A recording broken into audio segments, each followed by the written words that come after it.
Bu futbolçu dünya çempionatında yaddaşını itirdi, amma heç kim anlamadı. DC 2014 finalının 16-cı dəqiqəsində Qıra ilə toqquşan Kramer heç nə olmamış kimi oyununa davam edirdi. Ancaq birdən çox qəribə hadisələr baş verdi. Gün zərbəsi vurulmamışdan əvvəl o, Noyerin yanına gedir və qapıya mən keçəcəyəm deyir. Bu azmış kimi Müllerdən final oyunundayıq deyə soruşur. Ardınca hakim də forma dəyişmək istədiyini söylüyor.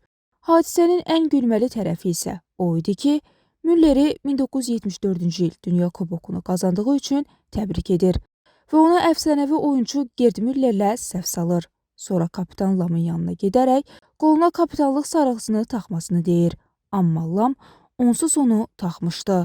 Müller isə Lama Kramer'in oyundan çıxarılmalı olduğunu söylüyor və Kramer 36-cı dəqiqədə əvəzlənir.